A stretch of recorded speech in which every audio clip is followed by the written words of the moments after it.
industry is a monster. Is akin to killing him. Fucking industry is a monster.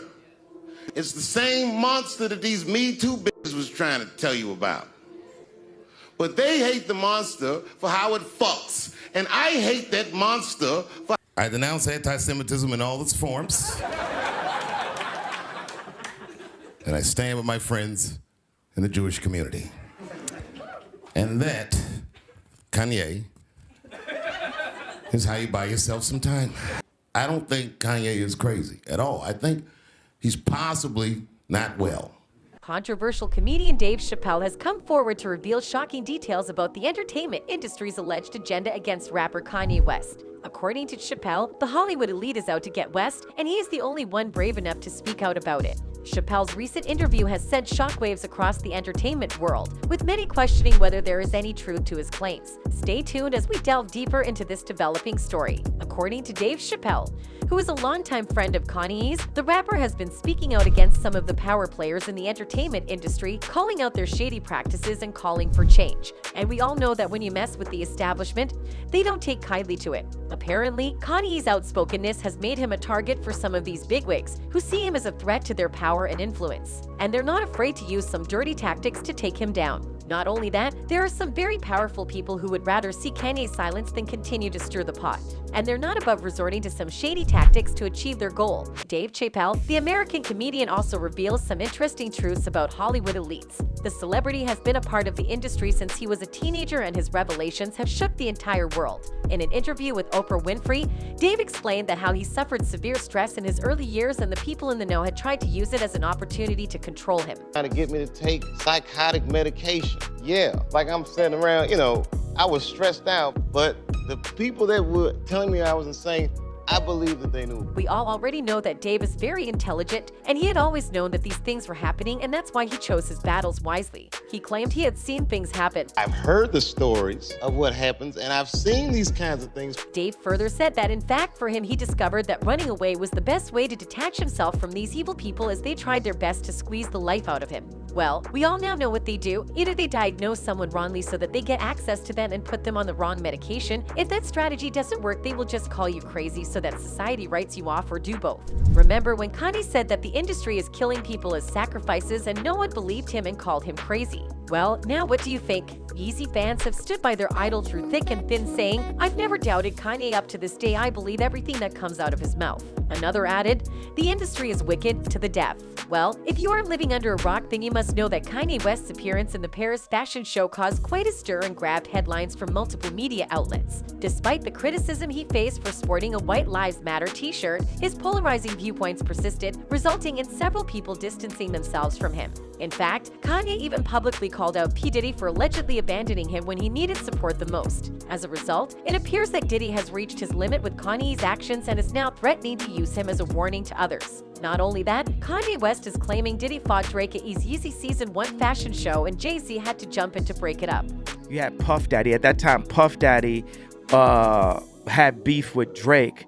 Drake still came to the show, and Jay-Z had to break up the fight backstage. The designers, you had Kanye continues to talk to anyone who will put a mic in front of his face, despite the detriment it's having on his career. Recently, he appeared on episode number 332 of the Lex Fridman podcast, where he continued to spread his thoughts on the media, anti-Semitism, the U.S. election, and more. During one of his seemingly stream of consciousness rants, he breezed over details about his Yeezy Season 1 fashion show in February of 2015, which he claimed featured a kerfuffle backstage between Diddy and Drake. This fashion show was so popular that Justin Bieber had to sit in the second row. Kanye says, "At that time, Puff Daddy had beef with Drake. Drake still came to the show, and Jay-Z had to break up the fight backstage." Fans also believed in Kanye's claims, but some of them are worried about Kanye's life and hinting that Kanye shouldn't tell Diddy's secrets. He's starting to tell other rappers business. He might not be around breathing for much longer, especially Diddy's little secrets. I'm just saying, well, Kanye West didn't stop at just that. He made his opinion even more clear on that podcast, and since then he's really been in trouble.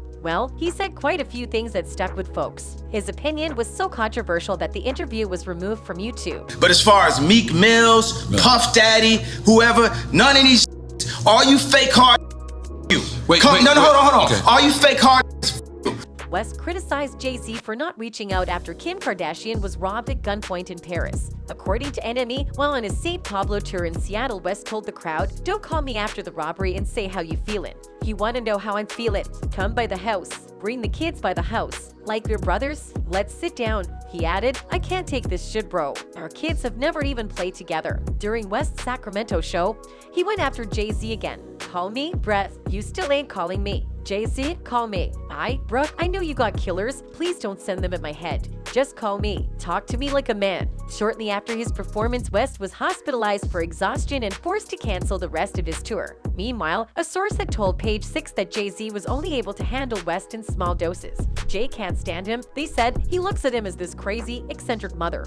Well, this was the beginning of the meteoric rise and colossal falling out of two of the world's most iconic pop stars, Jay-Z and Kanye West. In an almost 2-hour-long interview with Charlemagne Tha God, West revealed that tension between he and Jay-Z worsened when the Carters didn't attend his wedding. He said, "I was hurt about them not coming to the wedding. I understand they were going through some things, but if it's family, you're not going to miss a wedding." Notably, at the time of the interview, West had apparently never spoken directly to Jay-Z about his absence. "I don't think I ever asked him that question directly. What really hurt me, you can't bring my kid or my wife into it."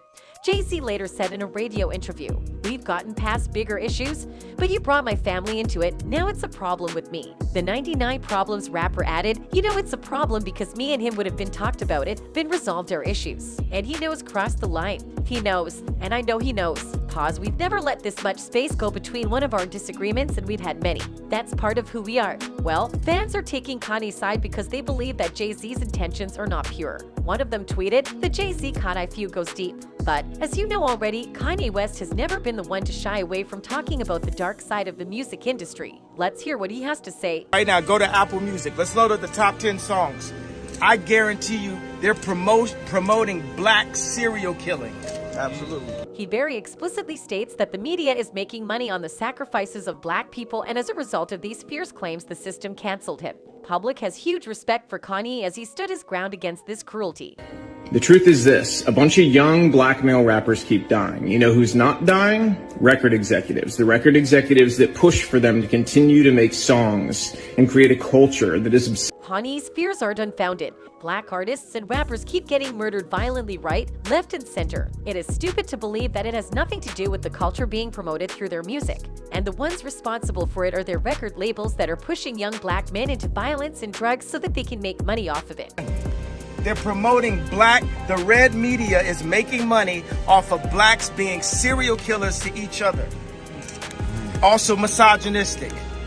Kanye West seems to be the only one brave enough to talk about how the media is making money off by putting black rappers at risk. Despite countless murders and deaths of artists, violence is still being promoted through black music. But for all we know, rap isn't just rhyming words and beats. But who is most affected by the harmful portrayal of black people in the media? Well, let us tell you, it's the black community itself. And to make matters worse, record labels are actively encouraging this destructive behavior. When black artists rap about drugs and violence, it generates buzz and puts them in the spotlight, which is precisely what the labels want, exposure at any cost. But the consequences of this strategy go beyond just tarnishing the reputation of these artists. It also promotes the use of drugs and guns in the black community, perpetuating a vicious cycle of self-destruction. It's time for people to acknowledge the perilous agenda at hand. Kanye's claims are no longer sounding crazy, as black artists are experiencing danger and distress like never before. And we can't afford to turn a blind eye anymore. We need to take action and eradicate these toxic elements from the industry before it's too late.